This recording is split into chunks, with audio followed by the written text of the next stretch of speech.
it comes to failed inventions, bad ideas run the gamut.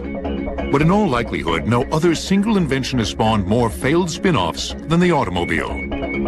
Individual tinkerers and major car manufacturers alike have always tried to come up with new and exciting ways to get a car to take us where we want to go. The 1950s were a period of growing prosperity in the United States.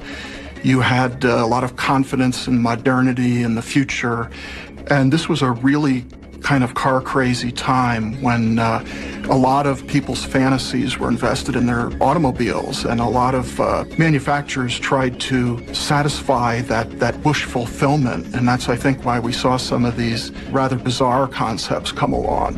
In the 1960s, the Ford Motor Company was eager to show the public it was on the cutting edge of innovative design, and actually toyed with the notion of building a nuclear-powered engine. The Nucleon, as it was called, would have come complete with its own plutonium pod. But questions of where to refuel and the potential dangers of having a rolling nuclear reactor kept the Nucleon from making it past this 3-foot model stage. A more serious experiment began in 1954, when the Chrysler Corporation embarked on a nearly 30-year odyssey to create a car whose power plant would borrow jet-age technology to improve power and efficiency. A car with the power plant of a jet engine. October 1963 saw the arrival of Chrysler's new turbine-powered car. Engines built by American engineers were sheathed in a European-styled body, co-designed with the Ghia Corporation's top Italian designers. With 80% fewer parts than the standard car engine, Chrysler was also promoting the turbine's simple design and reliability. Here is full power potential for instant acceleration and outstanding climbing ability. The driver is assured the same control he can get in the best conventional passenger car, even on the steepest grades. The car's engine was surprisingly simple in design. Air would be drawn into the Chrysler's compressor where temperature and air pressure would be dramatically increased. The air would then be forced into a burner where it would mix with fuel, creating combustion. Heated gases would then expand through a series of turbine wheels to transform thermal energy into mechanical energy to turn the car's wheels. Power and handling for the Chrysler turbine was equal to anything else on the road. However, acceleration was sluggish due to the turbine's lag in engaging the transmission. But the Chrysler turbine did have one fascinating feature. It ran on any combustible liquid. Gasoline, perfume, or even corn oil. All worked equally well. There's an anecdotal story that at the proving grounds, they had poured scotch into the tank to see if they could make it run that way. And when they were done running it, a couple of salty old mechanics in the garage were very unhappy that they wasted scotch in such a manner. The project was ultimately deemed unfeasible, largely because production costs would have been too high for consumers. Research in new metal alloys able to withstand the turbine's high operating temperatures was also lagging. 50 cars were built by Ghia of Italy in Turin. They sent these to the United States for evaluation. They're all fitted with the motor here in the United States. After 7 years, when the program was done, due to tax and customs reasons, all but 9 of the vehicles were destroyed. Chrysler finally abandoned the turbine engine concept in 1981. But surely the most unusual failed car design was the product of a German amphibious aircraft designer, Hans Trippler. The amphibious car came out in the mid-60s when the Bond movies were big, and the notion that you could just head into the water to escape pursuit had a kind of escapist appeal. For 9 years, beginning in 1960, Trippler exported nearly 3,000 of his amphicars to the U.S. Each amphicar came with a standard 4-cylinder engine and its own bilge pump. A false bottom floor protects electrical wiring and gives added protection from leaks. A dash-mounted switch engages the transmission-powered dual propellers.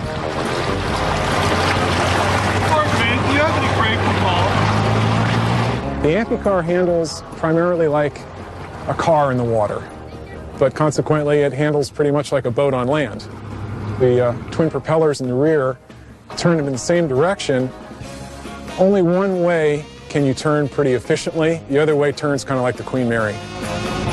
Costing nearly the same amount as a Mustang, the public faced a tough choice. Cool muscle car or ugly duckling that was all wet. The Mustang won the popularity contest. The legacy will be a great idea that never was popularized enough and so never took off.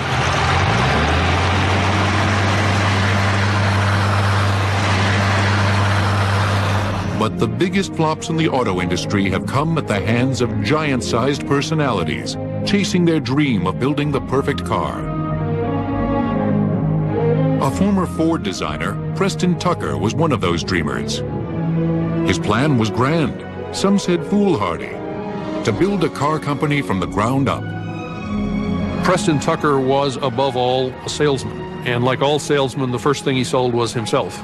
And he was a man with lots of ideas. He was always promoting these ideas. After the war, when the market was exploding, he thought that he could build an automobile. Starting an automobile company from scratch in 1948 was actually a virtually impossible task because the capital required was so huge that nobody could come up with it. Tucker's vision for his four-wheeled namesake was to build the safest car on the road. He designed this car, a rear-engine car. He put a lot of emphasis on safety, making a crush-proof passenger compartment and a pop-out windshield. And the idea was that in an accident, when you went forward into the windshield would pop out and you wouldn't cut yourself. The Tucker's most memorable feature was the Triclops, a third headlight that turned with the steering wheel to continuously light the road ahead. Long before a single car was produced, the savvy Tucker was conjuring ways to generate buzz for his dream car. One of the ways to promote the car was to build the radio for the car. And you could go in and you could buy the radio for your Tucker. And to make sure that you were always aware that that was a radio for your Tucker, why the buttons, the push buttons on the radio had the letters T-U-C-K-E-R on them, one on each button. But when Tucker began selling stock in his fledgling enterprise, his dream began to evaporate. Once word spread that the government was investigating Tucker's business practices, investors' money quickly dried up. It's safe to say that more shares in Tucker's company were sold than actual Tucker automobiles. In all, only 50 cars were ever built. Another man who shared a passion for elevating the automobile's design was Edsel Ford, Henry's son. Killed during World War II, the Ford company wanted to honor him by attaching his name to their newest project. Up to now, we at Ford have called it simply the E-car. Today, it gives me a great deal of pleasure to announce its official name, Edsel, in honor of my father, who served as president of Ford Motor Company. The Edsel has, of course, gone down in history as a synonym for failure. And it's unfortunate, first of all, because the Edsel, with its rather odd name, is actually named after Henry Ford's only son. Some people think it was ugly, other people just think it looked funny. The irony is that Edsel Ford, after whom the car is named, was a man of impeccable taste, and he was the inspiration for what is regarded as one of the most beautiful cars of all time, the original Mark I Lincoln Continental. Among the things that the Edsel was immediately ridiculed for was its distinctive, what they called the horse collar grille, but which became more commonly known as the toilet seat grille. Only 3 years after its debut, Ford pulled the Edsel from its lineup.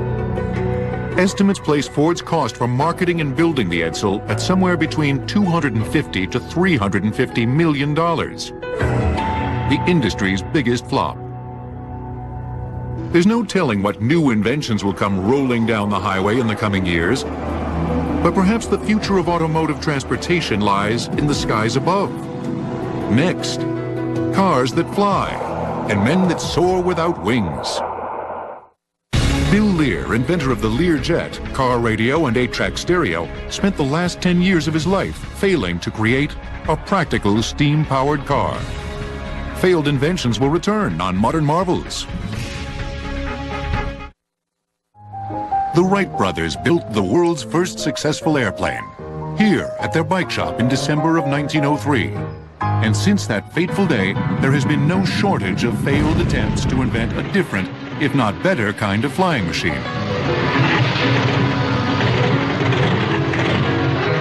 Keep your eye on the birdie. Cuckoo, cuckoo. By mid-century, America's love affair with the car was in full bloom, and marrying the airplane and automobile seemed a perfect tonic for quickly and easily moving a world of adventurous souls. I think there's just something in the crackpot inventor that loves the idea of marrying two things that don't really go together. There are a number of flying car attempts over the years. Recently, someone tried to make a flying Pinto, which, with its history of fuel tank explosions, would seem to be doubly alarming. More than 75 patents for flying cars have been issued since 1917, but only one, Moult Taylor's 1949 Aerocar, attained any lasting notoriety. Moulton Taylor was inspired to build an Aerocar because he believed that in the period after World War II, there were lots of pilots and we had very congested highways. Very possibly he could develop a flying car that would alleviate some of that ground congestion in the form of a flying car. With the flying car, you had necessary compromises. The car itself was not particularly roadworthy. It wasn't heavy enough to be safe on the road. When you just put wings on this thing, you have a rather clunky airplane. The notion that just ordinary drivers would be flying around, particularly over major cities, is alarming in itself. Same guys that cut you off on the highway at 65 miles an hour would instead be cutting you off at 10,000 feet. Still, the Aerocar had some unique features. It was the first U.S. rear-engine car with a front-wheel drive. An aft-mounted drive shaft powered the pusher prop, while the rear wheels were allowed to freely spin, a critical feature for smooth landings. An earlier version of a flying car, Robert Fulton's 1946 Airphibian, had a single cumbersome fuselage and wing component that necessitated stowage at local airports. Unfortunately, it's an invention whose time has not yet come, and it never really gets off the ground. Moult Taylor's Aerocar, on the other hand, strove to keep travel flexible with its foldable and towable wings. Flying into a storm? Find a runway, land, tow your wings to clearer skies, and resume your airborne journey. While its lines aren't particularly aerodynamic, the Aerocar required only a standard small craft runway. Still, red tape kept the Aerocar mostly grounded. The market is too small to build a flying car where you have to be a pilot, a driver, you have to have an FAA medical, you have to have all the other licenses to operate radios and things like that. A high price tag and the inconvenience of attaching and reattaching wings also helped kill the dream of flying cars for the masses. Only 5 Aerocars were ever built, leaving us with only the fantasy of flying out of a rush hour jam. Man being powered through the air without benefit of plane or balloon is today a reality. Tomorrow, he may even be a traffic problem. For many, the 1960s rocket belt remains the most intriguing flying invention that failed. There were several incarnations over the years. The first was built by the Bell Jet Labs. The original intent of the hydrogen-powered rocket belt was to provide soldiers with a means for aerial reconnaissance, ease of travel over difficult terrain, and a stable weapons-firing platform. The rocket belt failed on all counts. It was too loud to provide safe spying, held only enough fuel for 21-second trips, and was too complex to fly and fire weapons at the same time. The most famous version was designed and built by famed Hollywood cameraman Nelson Tyler, whose rocket belt flew over the 1984 Olympics. The whole thing is controlled with these arms that come out. You've got a throttle to go up and down. move the stick up and down, you fly forward and aft, sideways, you twist this. It's a fun thing. It's pretty hard to fly. It's hard to learn and train because you only have 20 seconds at a time to do it. If the rocket belt fails, you just fall like a brick, except you fall with this thing on your back and all this fuel so that when you crash, you burn, you know. The rocket belt is powered by a specially formulated 90% pure hydrogen peroxide mix. Forced under pressure through a series of fine silver meshes, a chemical reaction is produced that creates heat, water, and 300 pounds of steam-powered thrust. The military abandoned the rocket belt in the 1960s, unable to develop lighter fuels for longer flight times. But the sight of this strange contraption has made imagination soar with the possibility of Superman-like wingless flight. Of all the items in our stock catalog, there is only one which would have the high velocity and low wind resistance of flying saucers. The cover of a GI trash can. For years, people have sworn that flying saucers have appeared around Nevada's infamous Area 51, home of several supposed UFO sightings. There might be some truth to those rumors. Meet the Avro, a two-seater flying disc built in 1958 by the U.S. Air Force and Canadian manufacturers. Trying to capitalize on emerging jet technology, the U.S. military spent nearly $12 million on the futuristic Avro.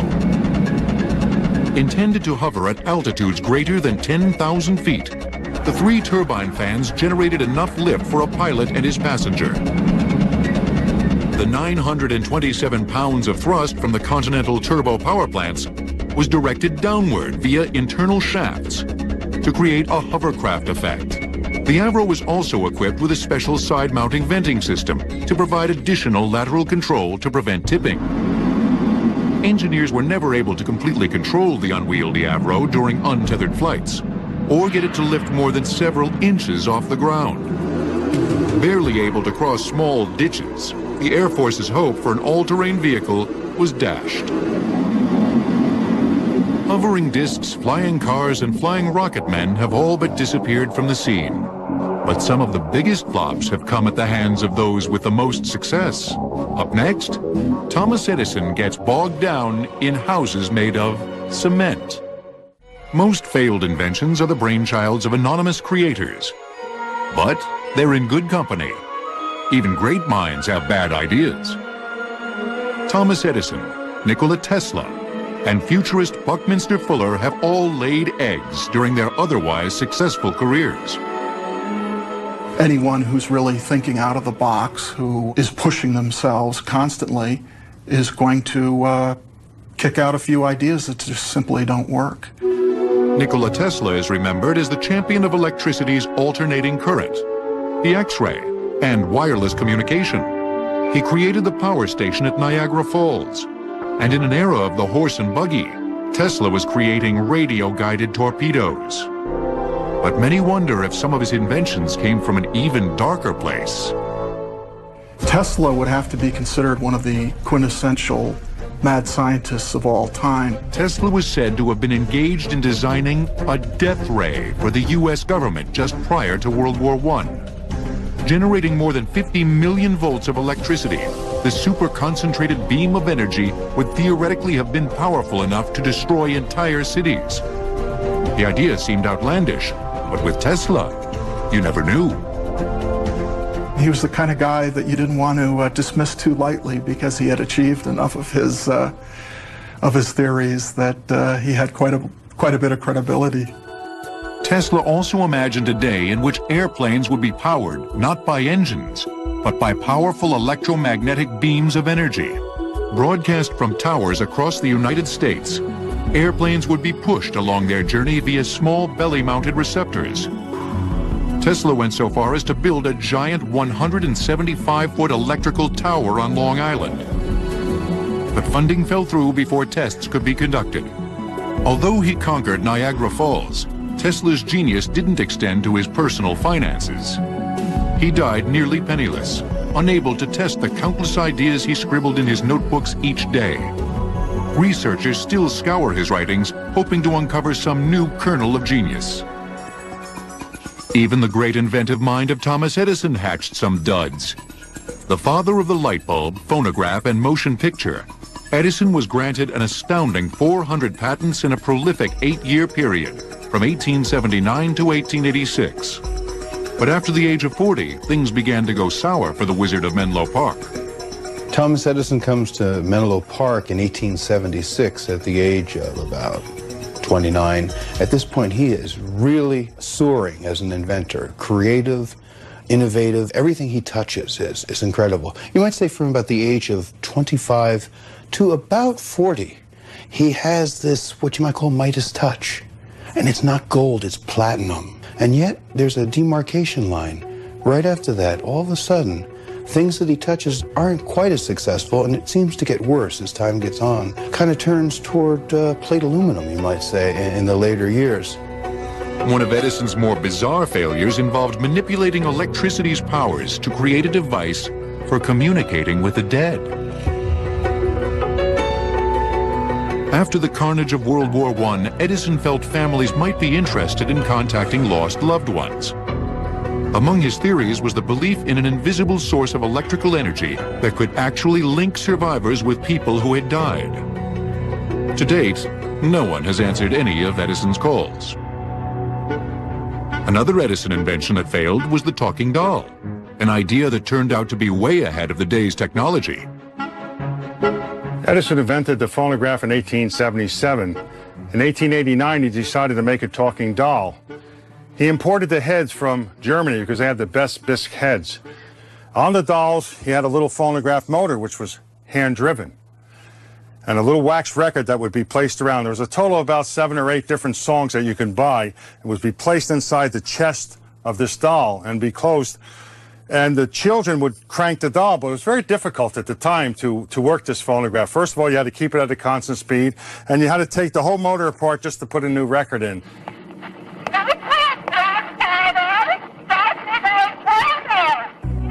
But the doll had 2 fatal flaws. The phonograph was too delicate for child's play, and the wax recordings wore out after only a few plays, leaving the metal stylus to grate against the steel cylinder. The result gave the doll a horrible screech that sent its tiny owners running. Edison folded the company in 1891. Another Edison idea that never got off, or in this case on the ground, was his design for a mass-producible house made entirely of concrete. The idea was not unrelated to the fact that Edison owned the Portland Cement Company, a major American supplier of concrete. Cement was very, very profitable to Thomas Edison. Yankee Stadium was made of Edison cement. The Panama Canal was made of Edison cement. So Edison was doing very well with cement, very profitable, a wonderful industry, and he started coming up with ideas what to do with cement. Edison stood to make a fortune if he could get Americans to fall in love with the idea of a concrete home. And to that end, he commissioned expensive and heavy cast iron molds of every part of a 2-story, 1,500 square foot house. All that would be needed to finish was plumbing and wiring. Edison even created an ill-fated line of concrete furniture for his homes, including couches and chairs. As soon as the press heard about it, they had cartoons with a 2-horse team connected to your couch every time you wanted the dust. And Edison actually liked the cartoon. He hung it up in his office. In a day when the average house sold for a few $1,000s, the concrete house carried a heavy price tag of over $100,000. Mass production would be the only way to keep the homes affordable.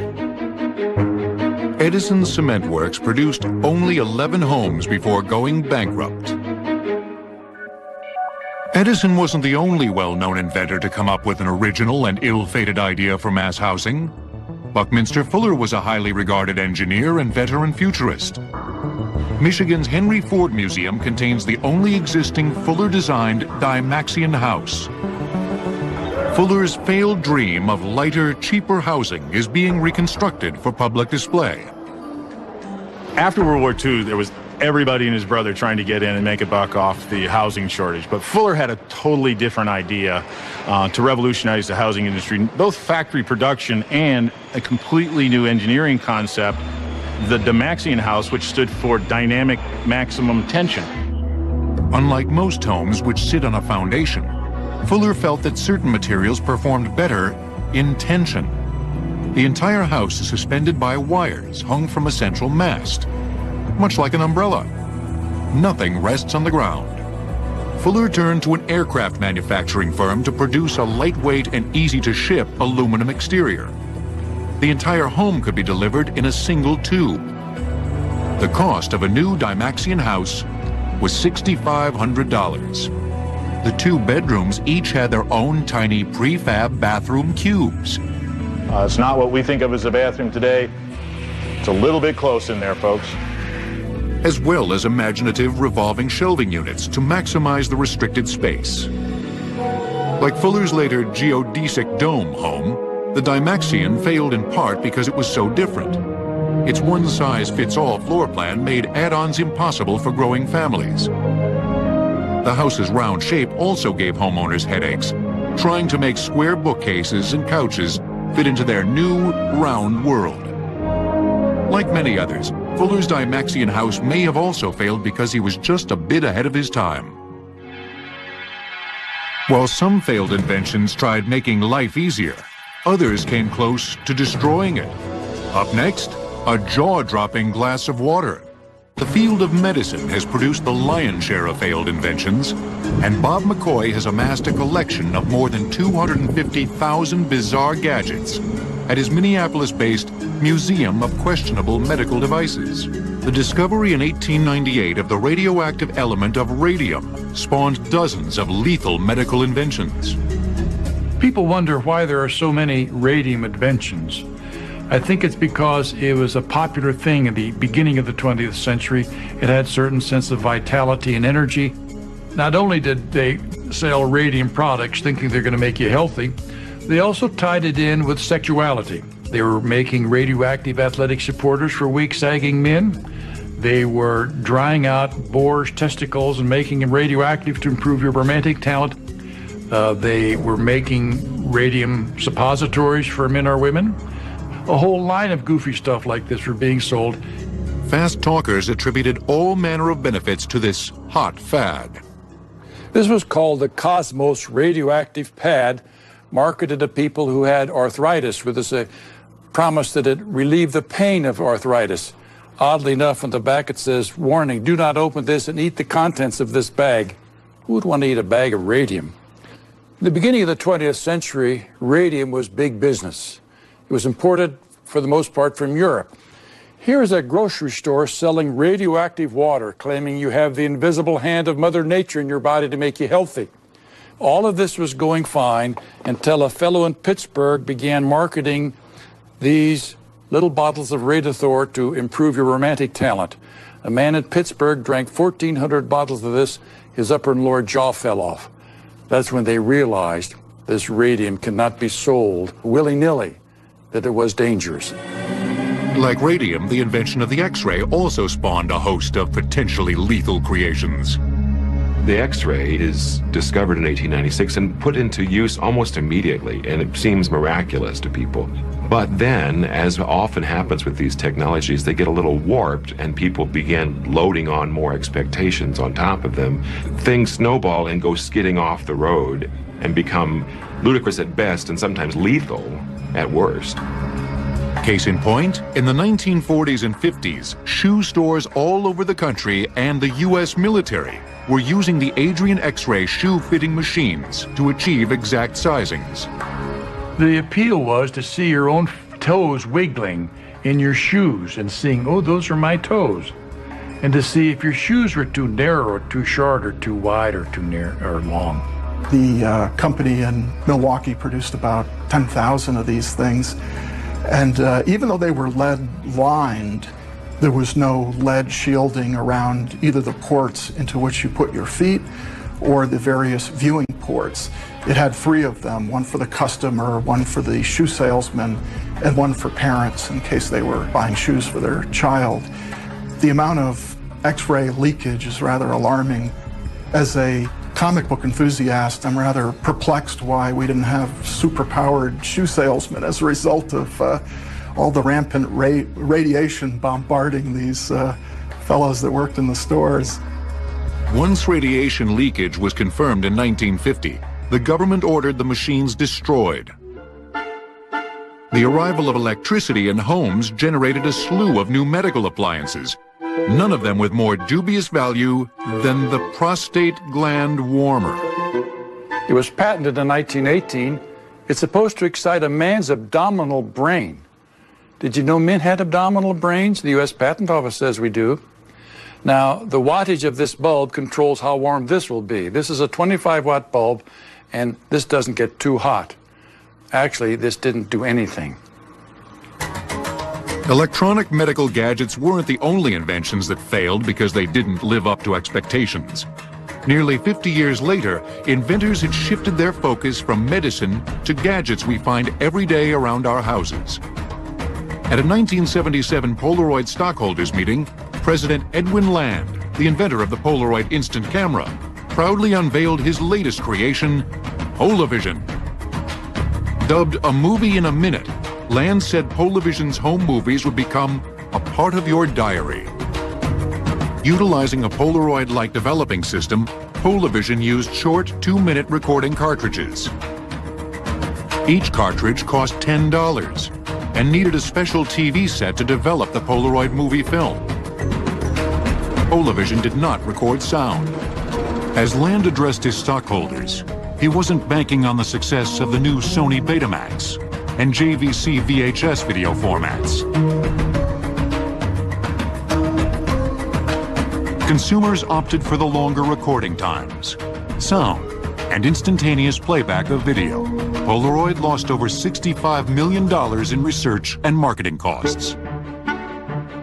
While video systems rendered Polavision useless, the Society of Unuseless Inventions welcomes the near misses.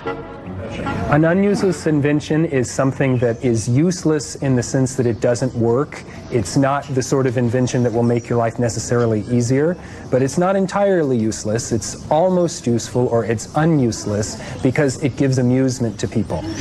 This is the honest husband hat, and the idea is that a lady can give this to her husband or her boyfriend and assure that when he walks through the park, he's not going to look at all the pretty girls, because he's got a picture of the wife and kids right here to remind him of his romantic obligations.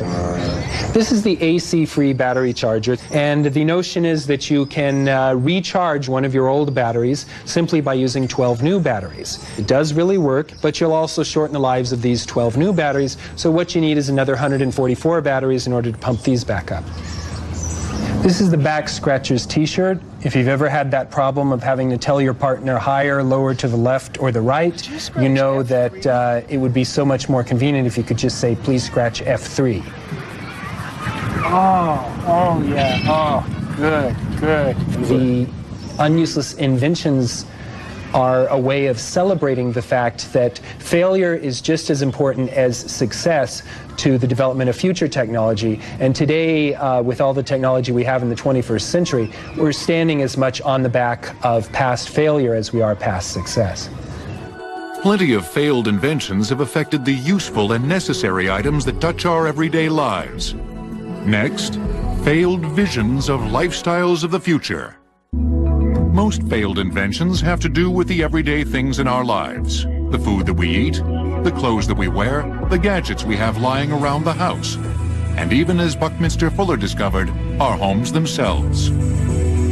Ann Arbor, Michigan's new Product Works Research Center certainly looks like a supermarket. But it isn't. In fact, this is a place where failed products come to die. To date, more than 80,000 of them have come here as their final resting place. Every year, more than 30,000 new products hit the shelves, and every year, more than 90% of them fail. An expensive proposition, considering supermarket products like these can cost up to $20 to $50 million to launch. Robert McMath created this space in 1981 to help manufacturers launch new products. One of the things the collection represents is learning lessons from the past. And there are very positive lessons to learn from mistakes as well as the successes. We like to say we offer success insurance. Bad packaging, bad names, And just plain bad ideas can all add up to be concept killers. This is an interesting product. This is Barbecue Buddies. This was a nice barbecue sauce you sprayed on, and I always thought this was a great idea. The unfortunate problem is the package is so tall on its own before you even put the sprayer on that it doesn't fit on the average shelf. You can't put it on a supermarket shelf. You have to put it up at the top. It also doesn't fit in the refrigerator. Avert is a great concept, but unfortunately, they referred to it as a virucidal tissue, and that kind of got people scared.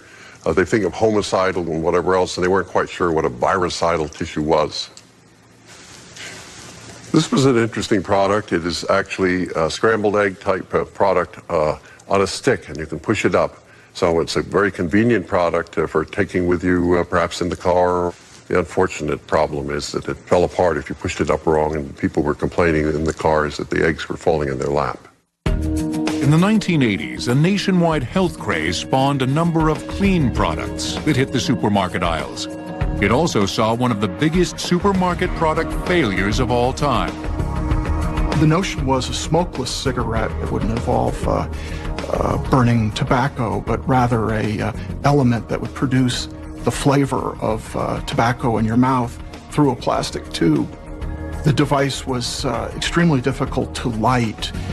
Then sucking on this thing, they said, was enough to promote a hernia. The taste of it was compared to burning lettuce. Even the president of R.J. Reynolds admitted that the Premier tasted like crap. For many outsiders, the arrival of the Premier seemed like a kind of admission from Reynolds executives. The cigarette companies did not want to acknowledge that there were any health dangers of cigarettes themselves. What they hit upon was to describe it as a clean smoking experience. But at the same time, they didn't want to acknowledge that their other brands were dirty or unclean. With no smoke to blow or ashes to flick, the Premier cigarette robbed smokers of much of the smoking ritual. Consumer disinterest quickly extinguished the idea, costing Reynolds more than $300 million in research and marketing costs. Failed inventions haven't just affected the food we eat. They've touched every part of our daily lives, right down to the clothes on our backs. There have been clothes made from lava. Volcanic eruptions may one day become the source of a whole line of earthy fashions. And even a slew of fresh styles straight from the farm. Would you believe this transparent raincoat made in 1955 came from surplus fat from pork chops? But the paper dress ripped the competition. The paper dress is one of those almost uniquely 60s phenomena. It speaks a lot about the kind of carefree go-go days. The Scott Paper Company manufactured the first dresses to promote a new line of napkins and towels. Stains could simply be erased or trimmed away. Ultimately, the paper dress lost favor because its one-size-fits-all soured women who didn't appreciate its billowy muumuu-style cut. But where to put all those paper dresses and grocery store flops? Creating a vision of tomorrow and the homes we'll live in has proved to be an uphill battle that most inventors never quite get right. Towering buildings and bright lights of the city of tomorrow, where plazas of urban living rise over freeways and vehicles electronically paced travel routes safely, swiftly, efficiently. Any kind of projection of the future is a statement about present realities. The city of tomorrow will be clean and spacious. Well, that's because the city of today is, in other words, they're saying, is crowded and awful and depressing. Inventors have long claimed the house of the future will come with a robot or two that frees man from the workaday grind. The future will be full of free time. I can perform 36 separate and distinct acts.